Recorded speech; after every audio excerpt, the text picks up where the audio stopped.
हम लोग पढ़ रहे हैं 4 नंबर क्वेश्चन।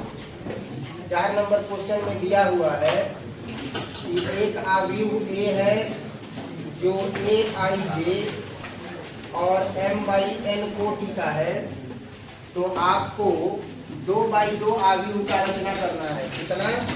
2 बाई 2 कोटि के आव्यूह का रचना करना है।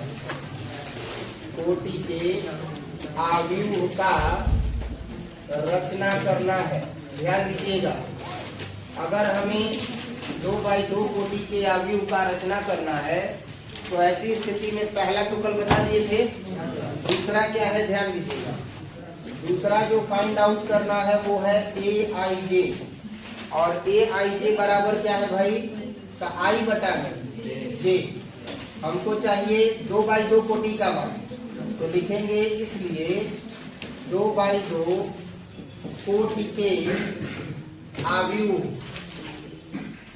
का मान निम्नवत होगा। कैसे होगा, ध्यान दीजिएगा।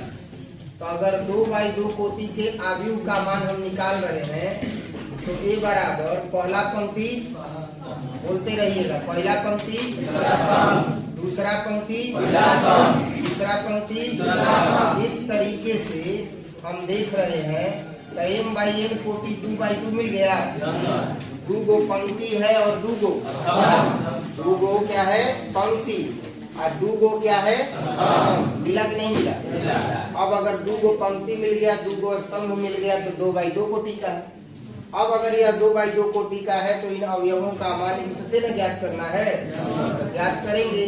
ध्यान दीजिएगा, ए आई जे बराबर है आई बटा में जे। तो ध्यान देना, ए 1 1 ना, तो 1 बाई 1 क्या हो जाएगा? 1 हो जाएगा। उसके बाद क्या है भाई? ए 1 2 है, तो 1 बाई क्या हो जाएगा? 2 हो जाएगा, क्योंकि आई पहले या बटा में तो जे चाहिए। इसके बाद है A2 1, तो 2 हो जाएगा और बाई क्या हो जाएगा? 1 हो जाएगा, इज इक्वल टू 2 हो जाएगा। A2 2 हो जाएगा तो 2 बाई 2 हो जाएगा, कैंसिल होकर के 1 हो जाएगा। इस तरीके से अगर अब हम आव्यूह A का मान लिखेंगे तो A11 के जगह पर क्या रखेंगे? 1 रखेंगे। इसी तरीके से A12 के जगह पर क्या रखेंगे? 1 बाई 2 रखेंगे। A21 के जगह पर क्या रखेंगे? 2 रखेंगे। A22 के जगह पर क्या रखेंगे? 1 रखेंगे। यही इसका क्या हो गया? आंसर हो गया। किसी को कोई दिक्कत? अब आप ये जो दूसरा क्वेश्चन देख रहे थे, आपने इसको बना लिया। इसी तरीके से तीसरा अवयव भी परिभाषित है। तीसरा अवयव किस चीज से परिभाषित है, ध्यान दीजिएगा। ए आई जे बराबर दिया हुआ है कितना? तो i प्लस 2j का होल स्क्वायर। कितना है? i प्लस 2j का होल स्क्वायर। बटे में कितना हो जाएगा? तो बटे में 2 हो जाएगा। ध्यान दीजिएगा, तो आखिर 2 बाई 2 कोटि का अवयव आपको चाहिए, तो 2 बाई 2 कोटि के अवयव में यही ना अवयव होगा। A11 होगा, A12 होगा, A21 होगा और A22 होगा। इसमें कोई दिक्कत? अब हम A11 का मान निकालते हैं, तो A11 बराबर 1 प्लस 2 इंटू कितना? 1 का होल स्क्वायर और बाई कितना? 2। तो 2 एकम 2 और 1 3, के 9 बटा में 2 डायरेक्ट लिखें। अब A12 न करेंगे बच्चा, तो I के जगह पर 1 और 2 इंटू 2 का होल स्क्वायर और बाई कितना? 2। तो 2 दूनी के 4 और 1 50, तो 25 बटे में कितना आ जाएगा? 2 हो जाएगा। इसके बाद A21 चाहिए, तो I के जगह पर 2 और फिर 2 इंटू जे की जगह पर 1 का होल स्क्वायर और बाई कितना? 2 हो जाएगा। तो अब इसका मान निकालेंगे तो 2 एकम 2 और 2 जोड़ देंगे तो 4 4 चौके 16 बटा में 2, तो 2 8 8 आएगा ना। ऐसे ही अगर हम मान A22 का निकालेंगे तो I का भी मान 2 और J का भी मान कितना? 2 हो जाएगा, का होल स्क्वायर और बाई 2, तो 2 दूनी के 4 2 अच्छा के स्क्वायर है ना, 36 बटा में 2 तो 18 ना। अब बताइए कि 2 बाई 2 कोटि का अवयव इसका क्या हो जाएगा? तो इसके 2 बाई 2 कोटि का अवयव का जब मान निकालेंगे तो अवयव 2 बाई 2 कोटि का मान A11 A12 होगा, A21 और A2 2 होगा, और इसका मान क्या होगा भाई, तो 2 इंटू 2 होगा, यानी 2/2 कोटि होगा। बाई इंटू नहीं बोलेंगे इसको, 2/2 कोटि होगा। अब देखिए A11 का मान कितना है, 9 बटा में 2 है। A12 का मान है 25 बटा में 2। A21 का मान कितना है 8। A22 का मान कितना है 18, और यही इसका क्या हो जाएगा, आंसर हो जाएगा। इस तरीके से क्वेश्चन नंबर 4 जो है वो कंप्लीट हुआ। नोट किया जाए, इसके बाद फिर आगे बताएंगे। तो अभी ये 4 नंबर तक हुआ है, ठीक है। अगला देखेंगे 5 नंबर क्वेश्चन। 5 नंबर क्वेश्चन क्या है, तो इस एक्सरसाइज में जो मुख्य बात है वो यही है कि हम लोगों को आव्यूह का निर्माण करना ही सीखना है, ठीक है। जिसमें 5 नंबर क्वेश्चन में ये दिया है कि 3/4 आव्यूह की रचना कीजिए, यानी 3/4 कोटि के आव्यूह की क्या करनी है, रचना करनी है। ध्यान दीजिएगा, 3/4 कोटि के आव्यूह की रचना करनी है, यानी 3/4 कोटि की आव्यूह रचना इसमें करनी है। तो अगर 3/4 कोटि की आव्यूह रचना करनी है तो 3 पंक्ति है और 4 क्या है, स्तंभ है। तो सबसे पहले हम लिखेंगे कि 3/4 कोटि की 3/4 कोटि का आव्यूह निम्नवत होगा। तो कैसा होगा भाई, तो अब जो आव्यूह होगा उसको लिख के दिखा देते हैं। मान लीजिए कि आव्यूह ए है, पहला पंक्ति पहला स्तंभ। इसके कोटि से स्पष्ट हो गया है कि 3 गो पंक्ति और 4 गो स्तंभ। तो पहला पंक्ति पहला स्तंभ, फिर पहला पंक्ति, फिर पहला पंक्ति और पहला पंक्ति। ऐसे ही बच्चा दूसरा पंक्ति, दूसरा पंक्ति, दूसरा पंक्ति और दूसरा पंक्ति, चौथा स्तंभ। ठीक ऐसे ही 3 गो पंक्ति 4 गो स्तंभ ना। देखिए तीसरा पंक्ति, तीसरा पंक्ति और तीसरा पंक्ति, तीसरा पंक्ति। क्लियर हुआ या नहीं हुआ? अब ये आप देखिएगा तो कितना पंक्ति, 1 2 3 पंक्ति और स्तंभ कितना 4 है। तो लिख देंगे 3/4। लेकिन जो 5वां में सबसे पहला पूछा है प्रश्न, वो दिया गया है क्या, तो पहला जो पूछा है वो दिया है कि अवयव जो है डिफाइनेबल है, परिभाषित है। किस प्रकार, तो Aij बराबर है 1/2 और मॉड में है -3i और प्लस कितना j। अब हम लोगों को करना क्या है भाई, तो अब हम लोगों को इन सब अवयवों को क्या करना है, निकालना है मान। तो हम सबसे पहले किसका निकालेंगे, A1 1 का। तो 1/2 ही ना रहेगा। तो अगर 1/2 रहेगा तो ऐसे ही रहेगा। मॉड का एक खासियत होता है और वह खासियत यह है कि मान चाहे नकारात्मक हो या चाहे धनात्मक हो, वह हमेशा क्या निकलेगा, धनात्मक ही निकलेगा। किसी को कोई दिक्कत, तो देखिए 1/2 ऐसे ही रहेगा। -3 में से 1 जाएगा तो मॉड में -2 ना, तो मॉड में -2 तो बाहर निकलेगा तो क्या होगा, प्लस कट के कितना आ गया, 1 आ गया। किसी को कोई दिक्कत, तो पहला पंक्ति पहला स्तंभ का अवयव कितना मिला, 1 मिला। अब थोड़ा सा कुछ डायरेक्ट मेथड से भी हम वैल्यू निकालेंगे। A12 है तो 1/2 लिखेंगे ना। मॉड में -3 इंटू आई के जगह पर 1 और j के जगह पर 2।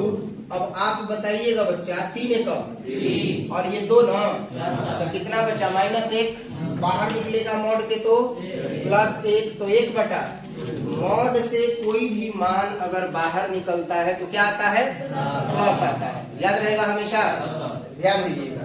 A13 है तो 1/2 रहेगा, तो -3 ऐसे ही, लेकिन i के जगह पर 1 और j के जगह पर 3। अब आप बताइए 1/2 ना, 3 एकम 3 माइनस और ये प्लस 0 ना हो जाएगा, तो 0 हो गया तो 0 लिख देंगे। अब A13 के बाद क्या है, A14, तो 1/2 -3 i के जगह पर 1 और j के जगह पर 4 हो जाएगा, तो 1/2 ऐसे ही। 3 एकम 3 और ये 4 है तो प्लस 1 न बचेगा, तो प्लस 1 बचेगा तो बाहर आएगा तो 1/2 गुणे 1 तो मान कितना आएगा 1/2। अब पहला पंक्ति में हमने 4 अवयव निकालना था, निकाल लिया कि नहीं निकाल लिया। अब हम दूसरे पंक्ति की ओर चलते हैं। तो दूसरा पंक्ति क्या है भाई a21, तो 1/2 ऐसे ही -3 पंक्ति के जगह पर 2, आई को पंक्ति कहते हैं और जे को स्तंभ कहते हैं। तो प्लस अब जे क्या है भाई तो 1 है। अब ध्यान दीजिए 1/2 ऐसे ही न रहेगा, 3 दूनी 6 और 1 तो -5 ना, तो बाहर निकलेगा तो +5 होगा, तो अब ये हो जाएगा 5/2। ऐसे ही a22 निकालेंगे तो अब यहाँ से भी पकड़ सकते हैं a22 यानी आई के जगह पर 2 और जे के जगह पर 2 है या नहीं है। तो अब यहाँ पर -3 तो ऐसे ही रहेगा, लेकिन आई के जगह पर कितना है और जे के जगह पर, किसी को कोई दिक्कत। अब देखो 3 दूनी -6 + 2 कितना हो गया -4। तो मॉड से जब -4 बाहर निकालेंगे तो +4 ना, तो 2 दूनी के तो ये आ गया 2। अब आ गया a23, तो a23 क्या हो गया भाई 1/2 ना, अब -3 × 2 है, तो अब आई के जगह पर कितना रखेंगे और जे के जगह पर। अब ध्यान दीजिएगा 1/2 ऐसे ही ना होगा, 3 दूनी तो -6 प्लस -3, तो यहाँ मॉड में कितना आ गया, तो अब आ जाएगा बाहर तो +3 ना, तो हो जाएगा 3/2। अब ध्यान देना a24 है तो 1/2 ना, -3 ऐसे ही आई के जगह पर 2 और जे के जगह पर 4, तो हो जाएगा 1/2 और ये -3 दूनी और +4 है तो -2 ना, तो -2 यहाँ बच जाएगा मॉड में। बाहर निकलेगा तो 1/2 गुणे कट के कितना आ गया। अब बताइए दूसरे पंक्ति का पहला स्तंभ, दूसरे पंक्ति का दूसरा स्तंभ, दूसरे पंक्ति का तीसरा स्तंभ, दूसरे पंक्ति का चौथा स्तंभ, सारा मान निकल गया। अभी हमको तीसरा भी नहीं निकालना है, तो ध्यान दीजिएगा। अब तीसरा भी ज्ञात करेंगे कि तीसरा क्या है। तो तीसरा जो मान हम ज्ञात करेंगे उसमें क्या होगा, तो उसमें होगा तीसरा पंक्ति और पहला, तो ये रहा तीसरा पंक्ति पहला स्तंभ 1/2 और उसके बाद क्या है -3 आई ना, तो -3 आई के जगह पर 3 ना जी, और जे के जगह पर 1। हल करेंगे तो कितनी लिखे 9 में से 1 गया, -8 जब मोड से बाहर निकलेगा तो +8। आपके कहे अनुसार बढ़ रहे हैं चौके, तो कितना आ गया, अब समझ में आ गया है। ऐसे ही a32 निकालेंगे, तो a32 निकालेंगे तो 1/2 -3 आई के जगह पर और जे के जगह पर, तो 1/2 होगा, 3 3 9 यानी 9 होगा और +2 होगा तो -7 बाहर निकलेगा तो 7/2। ऐसे ही तीसरा पंक्ति तीसरा तो 1/2 ना, मॉड में -3 × 3 प्लस, तब देखो 1/2 तितरी के 9 में से 3 गया, तो ये बाहर निकलेगा +6 ना, 2 3 तो 3 आ गया। अब चाहिए a34, तो 1/2 और आई के जगह पर 3 और जे के जगह पर 4, तो हो जाएगा -3 × 3 अब प्लस कितना। अब देखो क्या होगा 1/2 होगा तितरी के 9 में से 4 जाएगा तो -5, मॉड से बाहर निकलेगा तो +5, तो हो जाएगा 5/, ये किसका मान हो गया a34 का। सारा मान निकाल लिए, जब सारा मान निकाल लिए तो अब क्या निकालेंगे अवयव। एक चीज समझ जाओ, स्मार्ट बोर्ड भी सबको यूज करने नहीं आता है। इसमें जो कलर दिया हुआ है वो कलर कोड है। कलर कोड क्या होता है भाई, तो कलर कोड संकेत होता है। जो फिजिक्स में पढ़ाने के लिए कलर कोड तो सब पढ़ा देते हैं, लेकिन जब इस पर पढ़ाना होता है तो कलर कोड का नियम भूल जाते हैं। कलर कोड का नियम क्या है, तो आपने सवाल की शुरुआत कहाँ से की है, व्हाइट से, व्हाइट कलर से क्वेश्चन की शुरुआत की है। आपने अवयव को दिखाया है व्हाइट कलर से, तो अवयव को आप पहचानिएगा कैसे कि पहला पंक्ति का कौन है, दूसरे पंक्ति का कौन है, तीसरे पंक्ति का कौन है। तो देखो पहला पंक्ति वाला अलग कलर में है, दूसरे पंक्ति वाला अलग कलर में है, तीसरे पंक्ति वाला अलग कलर में है। आज जब सब मान निकल गया तो मनवा रखेंगे कहाँ, जो पहला कलर है उसी में। इसी को कलर कोड कहते हैं। तो जे ना जानत हुई ये चीज अपनाई स्मार्ट बोर्ड के यूज करत समय इस तरह के अगर तरीका अपनावत नहीं जा तो एक सम्मान होता, नहीं जा करत तो एक अपमान होता। देखल जाओ ए बराबर A11, A12, A13, A14 है ना, तो इसका मान अब डायरेक्ट यहाँ से कितना रखेंगे, एक बटा, और उसके बाद आसान है, और सारा मान 5 बटा, उसके बाद और उसके बाद अब यहाँ आ जाओ कितना है, उसके बाद और उसके बाद किसी को कोई दिक्कत, यही इसका कितना है भाई, तो 3/4 कोटि का आव्यूह है। इसी को क्या कहेंगे, 3/4 कोटि का आव्यूह कहेंगे। यही इसका क्या हो गया। और जो इसमें बाकी बच गया है क्वेश्चन, आप उसको बना सकते हैं ना। मॉड वाला हम बना दिए, लेकिन आपको क्या करना है बता देते हैं। मॉड वाला हम बना दिए हैं, आपको 3/4 कोटि की आव्यूह की रचना जो हमने पहला बनाया है शर्त पर, आपको दूसरे शर्त पर बना लेना है। आव्यूह तो यही रहेगा, सारा मान रख करके बना लेना है। तो दूसरा शर्त क्या है, तो दूसरा शर्त है कि Aij बराबर 2i घटाओ कितना, j। बन जाएगा ना, ठीक है बन जाएगा। तो बनाइएगा घर से, इसको नोट कीजिए, फिर आगे देखते हैं। 5 नंबर क्वेश्चन के बाद अब 6 नंबर क्वेश्चन देखेंगे। 5 नंबर का जो दूसरा है वो आप बनाइएगा। 6 नंबर क्वेश्चन का प्रारूप कुछ इस तरीके से है, देखिए 6 नंबर जो क्वेश्चन है वो कुछ इस प्रकार है कि x, y और z का मान ज्ञात करना है।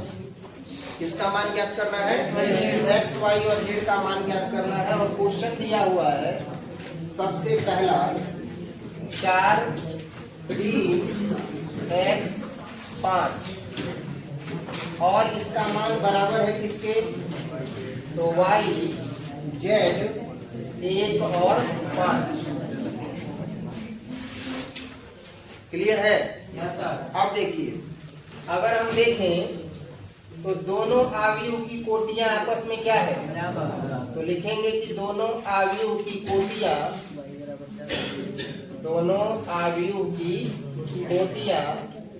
बराबर है। तो अगर दोनों आव्यूह की कोटियां बराबर है बच्चा, तो इसका मतलब यह हो गया कि इनके अवयवों की संख्या भी क्या है, बराबर है। तो बराबर है तो ये दोनों कौन सा आव्यूह है, समान आव्यूह है। तो लिखेंगे कि ये कौन सा आव्यूह है, समान आव्यूह है। तो अगर यह समान आव्यूह है, थोड़ा तर्कों की कसौटी पर इसको परख लेंगे कि भाई कोटि कितना है, तो 2 पंक्ति है और 2 स्तंभ है। यहाँ भी 2 पंक्ति है और 2 स्तंभ है। तो अगर कोटियां बराबर हैं तो अवयवों की संख्या भी आपस में बराबर होंगी। अब अवयवों की संख्या यदि आपस में बराबर होंगी, कोटियां बराबर होंगी, तो समान आव्यूह है। और अगर यह समान आव्यूह है तो इसका मतलब हुआ कि इसके संगत अवयव भी आपस में क्या होंगे, बराबर होंगे। लिखेंगे इसलिए संगत अवयव भी बराबर होंगे। तो संगत अवयव भी यदि बराबर होंगे तो क्या होगा, तो अगर संगत अवयव बराबर होंगे तो y का मान किसके बराबर, 4 के बराबर हो जाएगा। z का मान किसके बराबर, 3 के बराबर हो जाएगा। और x का मान किसके बराबर, 1 के बराबर हो जाएगा। हालांकि ये पहला प्रश्न था ऐसा, इसी वजह से ये सारा तर्क लिखना पड़ा। बाकी इसके बाद 6 के बाद जो दूसरा क्वेश्चन है उसमें इन चीजों को लिखेंगे नहीं, डायरेक्ट सॉल्व करेंगे। जैसे दूसरा क्वेश्चन है कि x प्लस वाई पहला अवयव है और इसके बाद क्या है, 2 है। फिर क्या है भाई, तो 5 और प्लस क्या है, z है। और इसके बाद क्या है, तो x y है। इसके बाद जैसे ही इस आव्यूह का मान 2/2 कोटि में पूरा होता है तो अगला है 6 2 5 8। क्या है, 6 2 5 8। क्लियर है। अब ध्यान दीजिएगा, x प्लस वाई बराबर कितना हो जाएगा, 6। क्यों होगा बराबर भाई, क्योंकि तर्क यहाँ बता दिए हैं, कोटियां बराबर है, समान अवयव है तो संगत अवयव भी क्या होंगे, बराबर होंगे। तो x प्लस वाई बराबर 6 हो जाएगा। इसके बाद अगर 5 प्लस जेड का मान देखते हैं तो 5 और प्लस जेड का मान किसके बराबर, 5 के बराबर हो जाएगा। तो अगर जेड का मान हम निकालेंगे तो जेड का मान यहीं से निकाल लेते हैं 5 माइनस 5 और इज इक्वल टू 0, यानी जेड का मान कितना आ गया, 0 आ गया। किसी को कोई दिक्कत? जैसे ही ये मान आ गया तो अब यहाँ से देखिए एक्स वाई का मान किसके बराबर, 8 के बराबर हो जाएगा। तो हम यहाँ से y का अगर मान निकालते हैं बच्चा तो 6 और माइनस कितना हो जाएगा, x हो जाएगा। किसी को कोई दिक्कत? अब y का मान हम यहाँ रखेंगे तो x ऐसे ही, और ये हो जाएगा 6 माइनस कितना, x, 8 हो गया। x का मल्टीप्लाई करेंगे 6x और ये x स्क्वायर हो जाएगा। अब बताओ ये जब इधर जाएगा तो x स्क्वायर प्लस हो जाएगा ना, और ये 6x माइनस हो जाएगा, 8 तो ऐसे ही रहेगा। अब इसको क्या कर सकते हैं, 4 दूनी 8, तो 4x और माइनस 2x और बराबर x को कॉमन करेंगे तो x घटाओ 4, और माइनस 2 को कॉमन करेंगे तो x घटाओ 4। अब x घटाओ 4 को अगर कॉमन करेंगे तो x घटाओ कितना आ जाएगा, 2 आ जाएगा। अब ध्यान देना, x घटाओ 4 बराबर भी 0 और x घटाओ 2 बराबर भी 0 आ जाएगा। तो x का मान एक जगह हमको 4 मिलेगा और एक जगह 2, x बराबर हमको 4 मिल गया, और दूसरा जो मान है उससे हमको मिल जाएगा x बराबर 2। इस तरीके से हमने x का मान ज्ञात कर लिया। तो अगर x का मान हमको 2 मिला है तो y का भी मान कितना मिलेगा, 2, क्योंकि यहाँ y बराबर है 6 घटाओ x। तो देखो चूंकि y बराबर है भाई 6 घटाओ x, तो 6 घटाओ x के जगह पर 4 तो 2 आ गया, ये y का मान 1 मिल गया। कि अगर आपने x का मान 4 रखा तो y का मान कितना मिल गया, 2, y का मान आपको 2 मिल गया। जैसे ही आपने 6 ऐसे ही है और x के जगह पर कितना रखा, 2, तो आपको मिल गया 4, यानी x बराबर आपने रखा 2 और y का मान आपको मिल गया 4। और हर हाल में z का मान तो आपको मिला हुआ है कितना, 0, तो हम यहाँ पर रख देंगे 0। इस तरीके से हमको x, y और z का टोटल मान मिल गया कि x बराबर 4 होगा तो y बराबर 2 होगा, x का मान 2 होगा तो y का मान 4 होगा, और z बराबर कितना होगा, 0 होगा। इस तरीके से हम लोगों ने आज के मैथ के क्लास में 6 क्वेश्चन के सबसे पहले क्वेश्चन को सॉल्व किया है। इसके आगे आप लोग बना करके आइएगा, 7, 8, 9, 10 है, बन जाएगा अगर आपको थ्योरी याद है तब। इसके आगे देखेंगे अगले क्लास में।